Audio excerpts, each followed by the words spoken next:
Hoje eu vim aqui responder algumas das perguntas mais recorrentes que eu recebo pelas redes sociais e que, entre, né, os colegas dentistas, é bastante comentado, que também são as dúvidas recorrentes geral.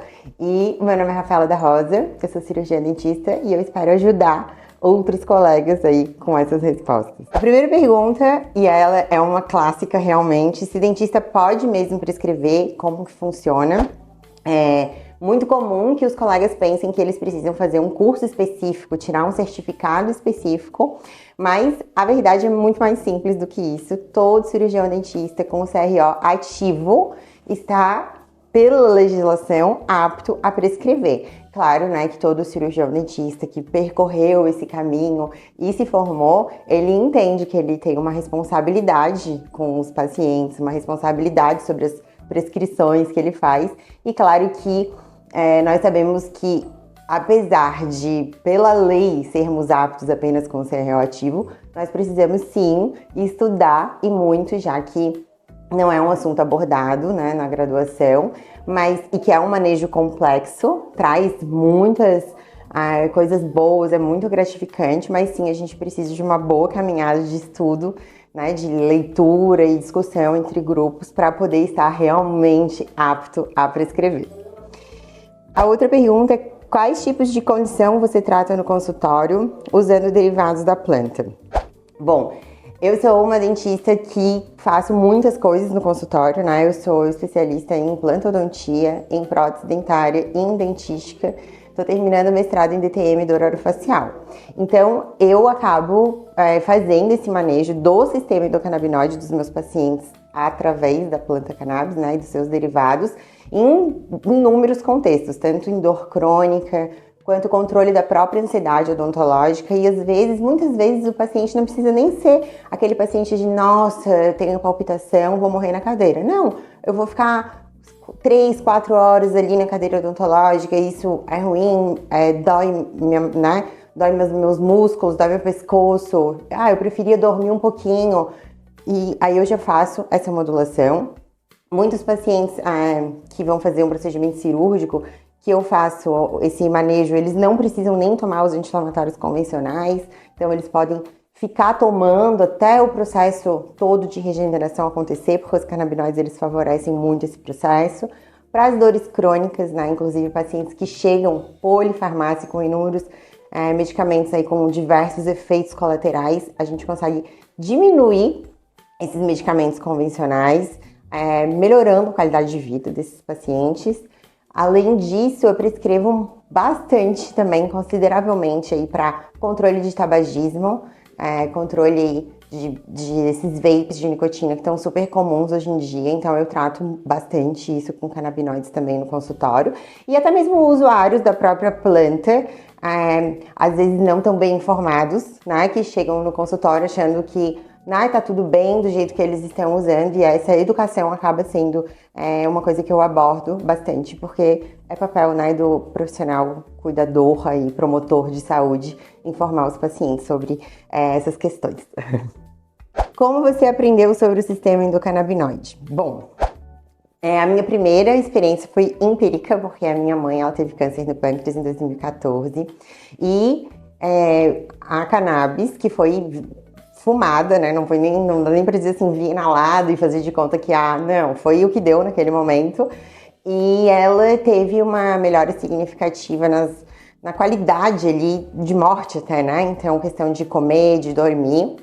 E aquilo já me acendeu, né? Uma red flag, porque eu já era dentista e eu já queria entender melhor como que aquela planta pôde promover algo que os medicamentos não estavam podendo promover, e eram muitos medicamentos. E aí, em 2020, eu descobri que tinha um curso de especialização rodando no Brasil de cannabis medicinal e que os dentistas poderiam prescrever. Entrei em contato e fiz a especialização em cannabis medicinal, na época era na Inspirali, com o professor Lauro Pontes, com a professora Jaqueline Barbosa. E aí era eu, mais uns 10 médicos, né, porque os dentistas ainda eram poucos.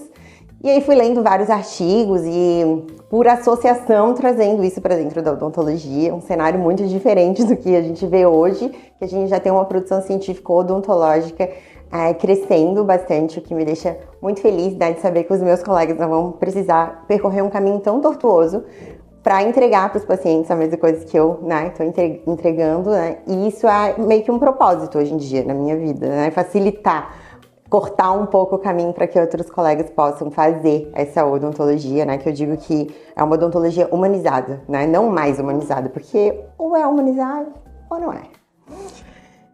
Você teve algum receio no começo? Como foi dar a primeira receita? Eu tive muito receio no começo e eu levei 10 meses num curso de 1 ano para fazer a minha primeira prescrição. A gente tem muitos receios com relação a como abordar o paciente. Hoje tudo isso passou, né? Mas como abordar os pacientes, como fazer essa precificação desse tipo de trabalho, como conduzir o tratamento, tudo isso era muito novo, né? Então, eu comecei com uma autoprescrição e eu até hoje sugiro isso para os colegas também. Uma autoprescrição, depois alguém próximo que você possa acompanhar de perto, né? Esse acompanhamento e vai indo. E aí, à medida que isso foi acontecendo, eu fui encontrando outros colegas muito generosos, né? Posso até citar nomes, né? A Leteia, o Gui Martins, né? A gente trocava muita figurinha e troca ainda. E sem dúvida nenhuma, né? Quando a gente fala de manejo do sistema endocannabinoide, né? Seja com cannabis ou de outras formas que existem, né? Possíveis aí de fazer esse manejo, o que a gente tem de mais rico hoje é trocar essas figurinhas com outros colegas, né? Porque, querendo ou não, somos nós, da parte clínica, que estamos saindo para a área acadêmica e produzindo as pesquisas, né? Um caminho um pouco inverso que a cannabis está dando essa oportunidade ou nos forçando a fazer. Então, foi desse jeito. Como os pacientes reagem quando você fala que usa produtos naturais no tratamento? Olha, hoje em dia, os pacientes já me procuram por causa disso, para isso, né? Como, querendo largar da sua sacola lá de Zolpidem, de Rivotril, de Tramal, seja o que for, né? Mas no começo eu agreguei esse conhecimento, né, na minha rotina. Então, no começo eu não fazia consultas específicas para prescrever cannabis ou modular o sistema endocannabinoide. Eu fazia isso no flow da minha própria consulta, quando eu identificava esses pacientes. E aí eu perguntava se eles conheciam, e eu ainda faço isso, né? Se eles conhecem essa história, se eles sabem como que a cannabis, eu falo a real mesmo, né? Mas talvez isso não seja uma realidade possível para todos os colegas em todos os cantos do Brasil, mas onde eu moro, né, em Floripa, a gente pode fazer isso com um pouco mais de liberdade. E aí eu explico, e aí eu mando para eles o vídeo do YouTube, O Cientista, que é a história do professor Rafael Michulan. Eu vou mostrando, vou contando casos, assim, e eles vêm vindo naturalmente, sabe? Mas não tento enfiar água abaixo, vamos dizer assim, mas eu vou conseguindo aos poucos, né? Já que o nosso vínculo com os pacientes, a gente vê muito, né, eles. E aí, na medida que vai acontecendo essas conversas, chega uma hora que eles mesmos falam, tá, ok, vamos lá, vamos começar. Teve algum caso de paciente que te marcou? Ah, com certeza, né? Porque eu tenho um paciente que ele decidiu, na verdade, que ele queria plantar, fazer o seu próprio cultivo e nunca tinha tido uma autorização judicial para um paciente produzir o seu próprio medicamento com cannabis, né, através de uma prescrição odontológica. Então, foi algo que a gente não tinha certeza como que ia ser esse entendimento, né, nessa esfera, já que durante algum tempo, lá através da RDC 660 da Anvisa, nem tinha o campo CRO, né? Houve uma luta, uma briga para que esse direito fosse conquistado. Nós ainda não estamos oficialmente na RDC 327, então nós não sabíamos como que seria essa resposta, né? Juridicamente falando. Mas foi muito interessante, foi muito legal, que já foi negado em primeira instância, mas já nesse parecer já ficou claro que eles entendiam sim a odontologia como apta, né, a fazer aquela prescrição. E aí, na segunda instância, ele conseguiu o HC, que foi o primeiro. Então, foi muito legal, porque acabou que foi mais um passo para o reconhecimento da odontologia em mais uma esfera, né? Então, esse caso me marcou bastante. Era para o controle de dor miofacial num paciente com bruxismo bastante severo, uma ansiedade bastante severa. Você trabalha com outras áreas da saúde junto? Sempre, sempre. É impossível a gente pensar que a gente pode dar conta de tratar um paciente sozinho, né? É muito importante que a gente tenha uma rede de outros colegas e colegas que você conheça bem, né? Colegas que você conheça bem no sentido de entender qual é a filosofia de tratamento que eles seguem, né? No que eles acreditam, o que eles estudam. Não que outras linhas de tratamento sejam erradas ou piores ou melhores. É simplesmente porque você não pode submeter o seu paciente a ficar no meio de vários profissionais da saúde que têm opiniões conflitantes. Isso vai levar o seu paciente para um lugar oposto de onde você quer que ele vá, né? Então, você precisa também deixar isso claro para o seu paciente. Muitas vezes a gente identifica que ele já vem com um psiquiatra, que não é muito daquela linha. Aí você tenta, né, falar com o psiquiatra, eu sempre faço isso. E aí tem aquele psiquiatra que vem junto e fala, beleza, vamos aprender, vamos tentar. E tem aquele psiquiatra que fala, não, de jeito nenhum. Nessa hora, o paciente ele precisa decidir qual linha ele vai, né? Ele não pode ficar sendo tratado por profissionais que não têm um bom diálogo entre si, que pensam coisas opostas, né? Mas é muito importante, sim, uma equipe multidisciplinar, né? Isso é seguro para nós profissionais, mas ainda mais para o paciente, né? Que é, de fato, ali o nosso interesse, né? Em trazer saúde e bem-estar para essas pessoas que acabam batendo no nosso consultório, né? Quanto tempo demora para ver o efeito no paciente? Bom, os produtos que a gente prescreve, né, eles levam às vezes ali alguns dias para chegar, né? Nesses dias os pacientes, eu costumo ter algumas atitudes para tentar baixar um pouco a ansiedade deles, então eu passo alguma coisa, uma leitura, alguns vídeos para ver e tal. E ali na anamnese eu já identifico, né, essa questão de atividade física, eu faço os questionários levantando como que é a rotina desses pacientes.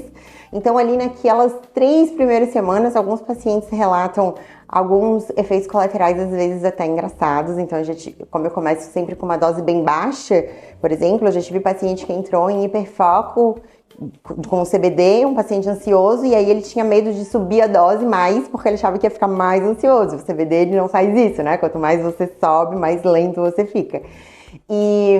Mas, assim, de 3 semanas pra frente é quando a gente começa a ver os resultados reais, né? Não aqueles que são, assim, efeitos adversos, efeitos transitórios, mas os resultados reais em questão de qualidade de sono, tempo de sono, vontade de fazer atividade física, né? Redução de dor. Então, de 3 semanas pra frente, né? E, assim, não meio que durante muitos meses, né? Até 3 a 6 meses, a gente ainda consegue enxergar avanços, né? A gente vai mexendo, ajustando pequenas coisas, não só as doses, mas pequenas coisas na vida mesmo dos pacientes, e eles ainda vão conseguindo melhorar, e essa que é a ideia, né? A gente seguir acompanhando o paciente, conseguindo ver ele evoluir lentamente, cada dia mais, um passo de cada vez. E isso é uma oportunidade muito nova, né? Que o sistema endocannabinoide trouxe para dentro de quem cuida de pessoas, né? Você usa produto de farmácia importado ou associação?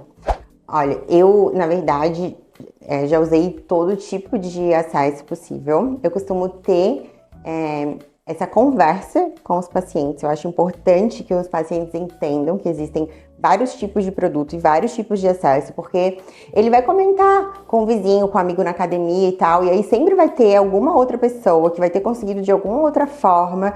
E é bom que o paciente entenda que ele participe desse processo. Então, eu explico para os pacientes a importância das associações, como que elas aconteceram, qual o papel delas na sociedade, a questão do certificado de análise, tudo isso. Explico a 327, explico como que são esses produtos, né? Eu, particularmente, tenho muitas ressalvas com os produtos da RDC 327, por eles serem caros, pouco concentrados, não terem passado, né, pelo tempo necessário de de pesquisa e tudo para estar na prateleira de uma farmácia. Então eu vejo várias questões na 327 que me fazem não fazer muita questão de prescrever por essa via, né? Não tem uma diversidade de produtos, não tem nada assim que seja relevante para que eu escolha essa via. Então, talvez enviesado, né, por essa minha opinião, meus pacientes também acabem escolhendo mais ou associações ou 660. A rede 660 traz pra gente uma variedade muito grande de produto tópico,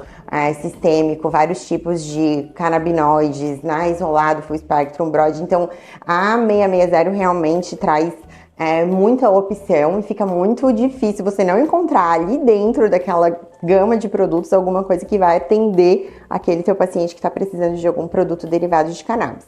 Então, basicamente, 660 e associações é o que eu acabo prescrevendo. Você usa prontuário eletrônico para isso? Como anota? Sim, eu uso um sistema próprio odontológico, né? Que lá dentro tem o próprio, como se fosse um EMED, e tem também uma aba que tu pode personalizar, e é onde eu acabo deixando vários modelos de prescrições ali dos produtos que eu mais uso ali dentro.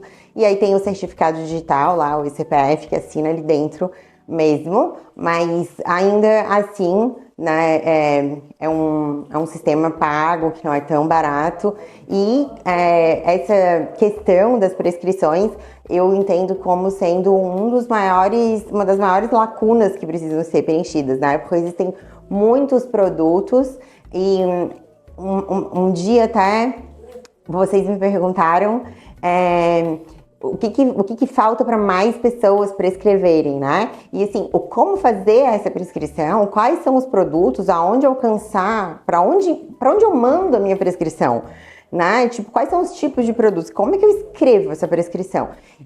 Eu entendo que essa é uma das maiores lacunas a serem preenchidas para que mais colegas estejam realmente adotando essa prática, sabe? A questão de como prescrever, ter uma plataforma para isso. Sou dentista, quero começar a prescrever, por onde eu começo? Bom, nós temos hoje no Brasil vários cursos, muito diferentes da época onde eu comecei. Bons cursos, de verdade. Tem curso para tudo que é gosto. Tem curso de 2 horas, curso de 6 horas, curso de 180 horas, sabe? Inclusive, eu sou professora em cursos de várias horas e todos são bons. Cada um vai atender um tipo de aluno, um tipo de busca, né? Um tipo de momento e leitura, né? Hoje em dia, leitura de artigos, se você for lá no PubMed e colocar, por exemplo, comparar o que tem de artigo de zolpidem e o que tem de artigo de cannabis, tem muito mais de cannabis. Muito mais. Se você colocar benzodiazepina e cannabis, tem muito mais de cannabis. Então é interessante que você comece a aprimorar também essa leitura, né? E leitura crítica, né? Porque também tem muita porcaria publicada por aí. E algum conselho para quem está inseguro em prescrever? Olha, o medo é a mãe da moral. Ponto, né? Do outro lado dessa insegurança mora a arrogância, né? E é onde a gente tem os maiores riscos realmente. É quando a gente pode, inclusive, esquecer que a gente está lidando com outro ser humano, né? Então, eu considero essa insegurança uma vantagem realmente significativa no cuidado, na atenção, desde que ela não seja uma insegurança que te paralise, né? Então, você usa sua ansiedade, curiosidade para estudar, para conversar com outros colegas, começar o tratamento dos seus pacientes, nem que seja apoiado num professor, num mentor, que temos ótimos hoje espalhados pelo Brasil, né, na odontologia mesmo, e não deixa essa insegurança te parar, mas respeita e preserva essa insegurança, que é isso que faz a gente não esquecer, né, que o começo de tudo, o que a gente está querendo é promover saúde. Bom, espero ter ajudado com essas perguntas, com essas dúvidas. Eu fico à disposição também no meu perfil do Instagram. Eu recebo inúmeras pessoas, né, tanto paciente quanto outros colegas, querendo trocar uma ideia, e eu adoro. É uma das coisas que eu mais gosto de fazer, realmente falar sobre saúde e maconha.